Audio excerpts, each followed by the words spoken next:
உங்க ஷாப்ல இதை மட்டும் பண்ணலன்னா அப்புறம் இதுதான் ஓட்டும்.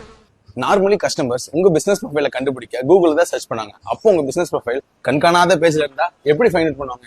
அதுக்கு நீங்க பண்ண வேண்டியது SEO, சர்ச் இன்ஜின் ஆப்டிமைசேஷன். ஷாப்பை மட்டும் இல்ல, சர்ச் இன்ஜினையும் ஆப்டிமைஸ் பண்ணுங்க. கஸ்டமர் உங்க related needs are keywords search பண்றப்போ உங்க பிசினஸ் ஆர் வெப்சைட் பேஜோட டாப்ல இருந்தா தான் கஸ்டமர் கிளிக் பண்ணி விசிட் பண்ணுவாங்க. ஏன்னா ஹியூமன்ஸுக்கு கொஞ்சம் டாப்ல இருக்கிறத பார்த்தா அட்ராக்ஷன் அதிகம். நான் சொல்லல, ஹியூமன் சைக்காலஜி எப்படி. ஸோ கஸ்டமரை கடல்ல போட்ட மோதிர மாதிரி உங்க பிசினஸ் ப்ரொஃபைல தேட விடாம ஈஸியா ஃபைண்ட் அவுட் பண்றதுக்கு SEO பண்ணுங்க. டூ எஸ்இஓன்னு சொல்றியே, பட் அது எங்க பண்ணணும்னு தானே கேக்குறீங்க. எனக்கு கேட்டுருச்சு. நம்ம திருப்பூர் பேரல் ப்ரொடக்ஷன்ல உங்க பிசினஸ் டாப் ரேங்க்ல எடுத்துட்டு வர மாதிரி AEO, GEO எல்லா ப்ராசஸும் கண்டக்ட் பண்றாங்க. SEOன்னு தானே சொன்னேன், அதென்ன AEO, GEO அதுவும் கேட்டுருச்சு. லிங்க் டிஸ்கிரிப்ஷன்ல கொடுத்துருக்கேன், பார்த்து தெரிஞ்சுக்கங்க.